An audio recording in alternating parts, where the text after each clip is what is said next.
Seguimos nesse momento do RF News com a série de entrevistas com os candidatos à Prefeitura de Limeira. A regra é clara para todos. O candidato terá 1 minuto e meio para se apresentar, 1 minuto e meio para responder às questões que terão réplicas dos jornalistas. Após a réplica, o candidato terá mais 1 minuto para a tréplica. Além disso, tem outras 2 perguntas feitas pela população que serão realizadas através de sorteio. No final, o candidato terá mais 1 minuto e meio para as considerações finais. Aqui com a gente, nessa quarta-feira, está Paulo Roberto Benegas de Moraes. Na urna estará como o professor Paulo Moraes. Ele tem 45 anos de idade, pertence ao Partido Patriota. Nasceu em Mojimirim. Ele já foi candidato a deputado federal em 2018, quando obteve 2.388 votos. Ao meu lado, mais uma vez nessa noite, para a sabatina, o coordenador de jornalismo da Rede Família, Gustavo Nolasco. Boa noite, Gustavo. Boa noite, Marielle. Boa noite, candidato. Mais uma vez eu reitero aqui o nosso papel, de contribuir com o processo democrático. É um prazer estar aqui com vocês. Espero que a gente faça um excelente trabalho. Boa noite, professor Paulo Moraes. Vamos iniciar nesse momento e já peço então para que você faça a apresentação inicial. Você tem 1 minuto e meio para isso. Boa noite, Marielle. Boa noite, Gustavo. Parabéns para a rede de televisão que está, enfim, colocando essa iniciativa no ar. Principalmente quando a gente pensa que como é importante que a população conheça a voz de todos os que estão se apresentando, inclusive as vozes que podem parecer diferentes daquelas que vieram até aqui.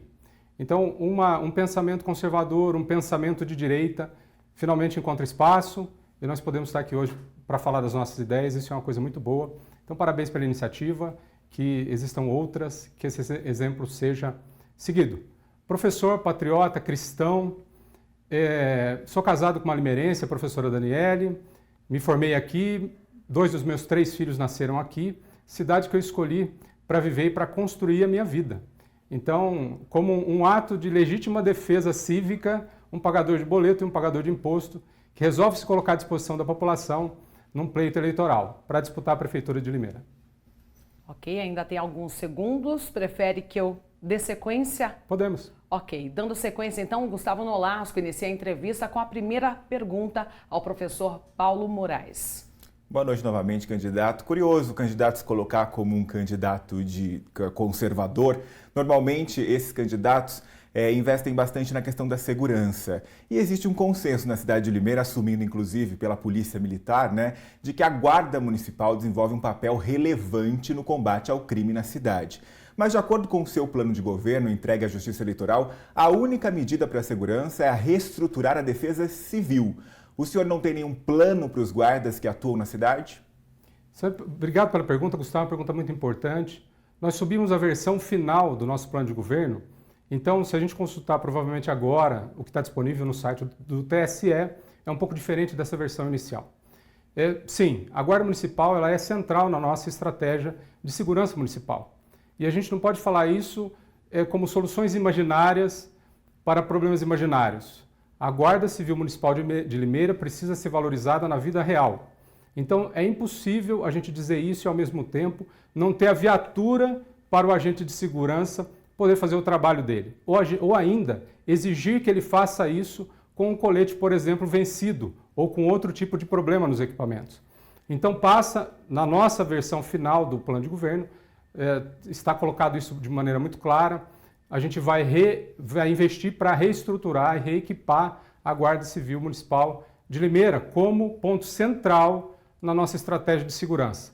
Não só para colocar equipamentos e condições de trabalho para os agentes de segurança, mas inclusive revendo o regimento da Guarda Civil, porque segundo a lei a gente poderia até ter um número maior de guardas, mas se financeiramente isso não for possível, a gente tem que, no mínimo, repor os afastados, os aposentados e aqueles que por qualquer razão deixaram a corporação. Então, sim, é um ponto central na nossa estratégia, a gente vai investir nisso.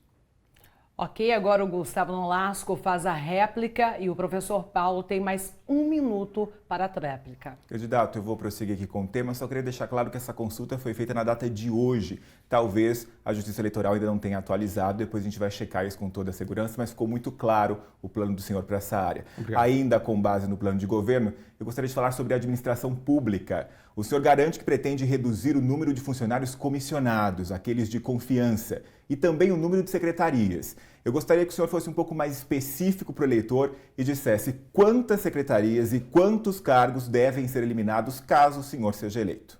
Eu tenho 12 anos de experiência na administração de serviços públicos concessionados.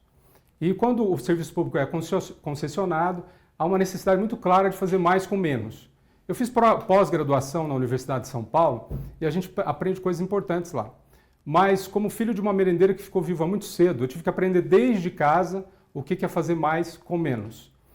Não roubar e não deixar roubar, o combate implacável da corrupção tem que vir acompanhado do combate do desvio e do combate do desperdício. A gente precisa ponderar isso. Agora, especificamente com relação ao quadro funcional da prefeitura.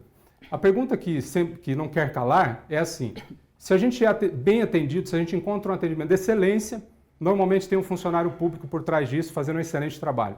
Por que esses funcionários públicos não são aqueles que são escolhidos para ocupar esses cargos que eventualmente são comissionados? Então é por aí que a gente vai desenhar a nossa estratégia. Bom, agora eu faço a pergunta, professor Paulo Moraes, você está ligado à área da educação.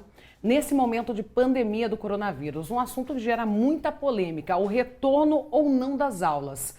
Você, na posição de prefeito de Limeira, com o aval do governo do estado de São Paulo para a reabertura, assumiria o risco do retorno às aulas ou manteria os alunos em casa? Essa pergunta é importante. É óbvio que toda vez que a gente fala alguma coisa especulativa, se eu estivesse naquele lugar, então é sempre com essa limitação que a gente vai ponderar. Mas uma coisa que é crucial é ouvir os professores e as famílias.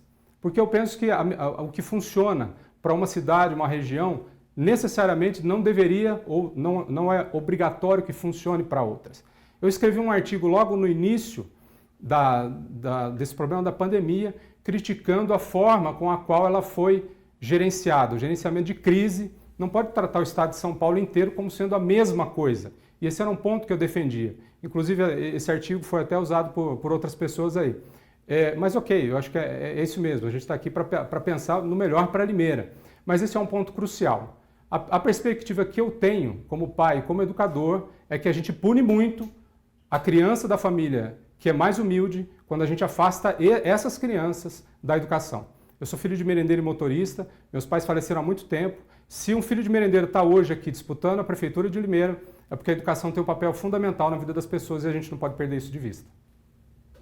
Você, então, está afirmando que retornaria às aulas nesse momento. Ainda falando sobre a pandemia do coronavírus, muita gente defendeu a linha da sobrevivência da economia em voltar à normalidade logo no começo da pandemia. Muitos defenderam a linha de fecha tudo, lockdown. Qual a sua opinião e o que você faria de diferente? Pergunta extremamente importante também, Marielle. De novo, a gente sempre vai falar, quem não teve que tomar a decisão fala no modo hipotético. Mas a gente pode perceber nessa linha que, primeiro, algumas coisas nós aprendemos de lá para cá. Então hoje é muito mais fácil ver aonde houve um erro muito mais grave e aonde a coisa foi mais ou menos acertada. Então esse é um ponto de vista importante para a gente pensar sobre a pandemia. Do ponto de vista das crianças, retorno ou não, eu tenho uma tendência para dizer que eu sou favorável a uma análise séria para que o retorno fosse feito, justamente para não prejudicar a criança da família mais simples. Eu sei como é que é. Agora, de um modo geral, o que a gente percebe hoje é que, sim, esse problema foi enviesado, a discussão saiu do campo das evidências e é uma coisa que a gente tem que evitar na prestação de serviço público. A decisão precisa ser baseada em dados e fatos e não baseada na opinião ou na cabeça de quem está tomando a decisão. Bom, vamos agora para o sorteio das perguntas feitas pela população. O Gustavo fará a pergunta através de sorteio, mais uma vez reforçando.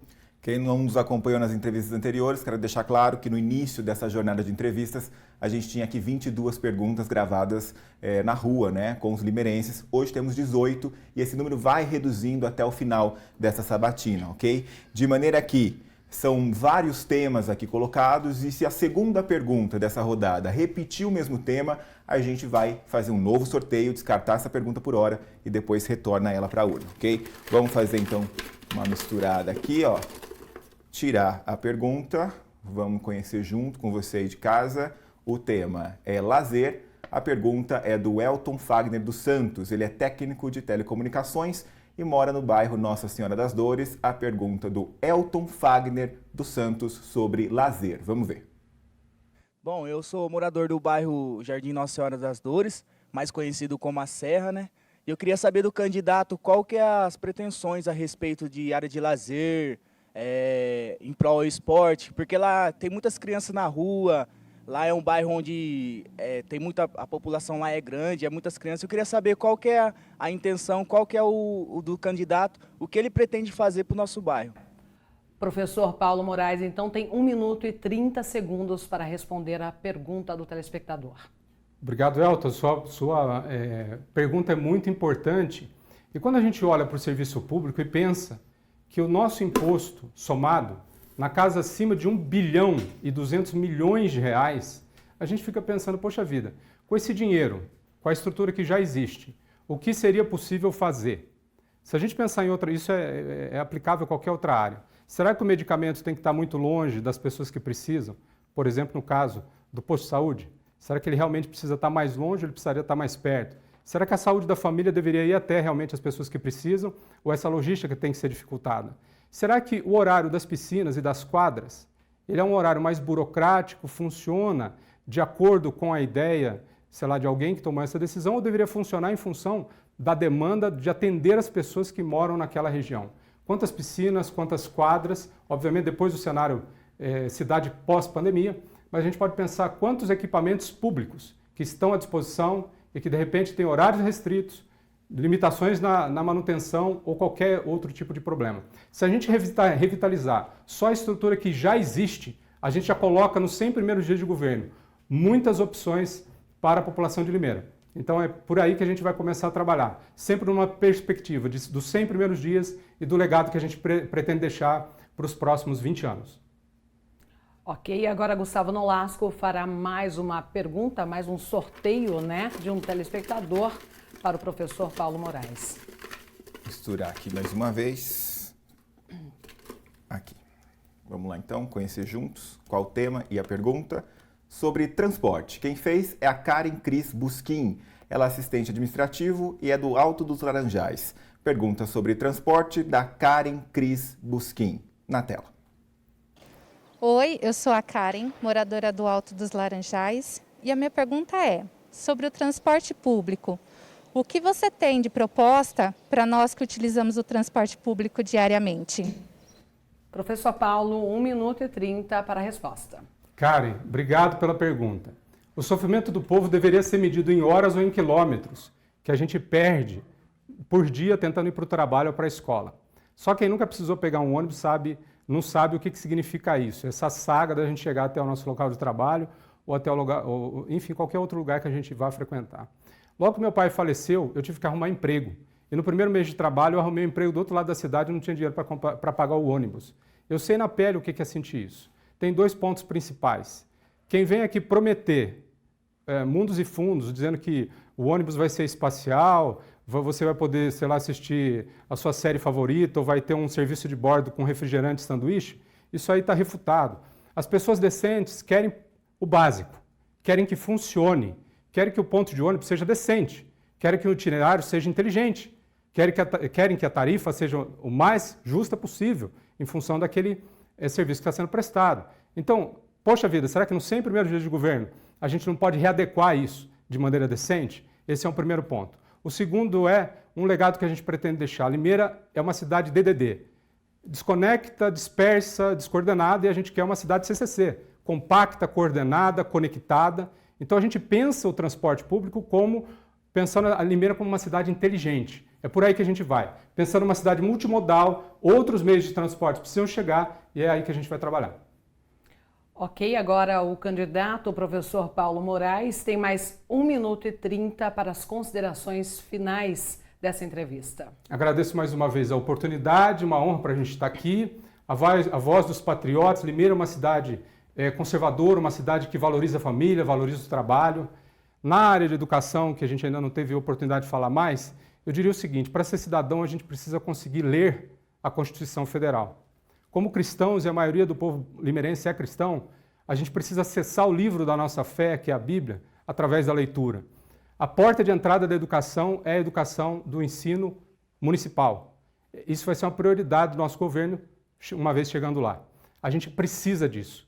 Os nossos pequenos limeirenses precisam aprender a ler e escrever e precisam ler e entender o que estão lendo. Um povo que lê e entende é difícil de ser manipulado e a gente não tem medo disso. A gente vai encarar isso com tranquilidade. Se você gosta dessas ideias, venha com a gente. Meu nome é Paulo Moraes, meu número é 51. Esse número, eu poderia citar 51 razões para você pesquisar mais a respeito das nossas ideias. Mas eu diria também, olhe com carinho cada candidato a vereador do Patriota. Não adianta votar só no prefeito. É muito importante que essa transformação comece num esforço conjunto do Poder Executivo e do Poder Legislativo. O poder está na mão de vocês e eu agradeço a oportunidade de falar com cada um, entrar em cada lar e também, mais uma vez, a Rede Família. Professor Paulo Moraes, é o início aí de uma longa jornada de trabalho, portanto, boa sorte nessa corrida eleitoral. Boa noite, obrigada pela participação. Boa noite a todos, obrigado. E boa noite, Gustavo Nolasco, e até amanhã. Até amanhã, Marielle. Boa noite, candidato. Boa noite. Ótima sorte nas urnas. Obrigado. E a seguir, voltamos com mais notícias do interior de São Paulo. Não saia daí.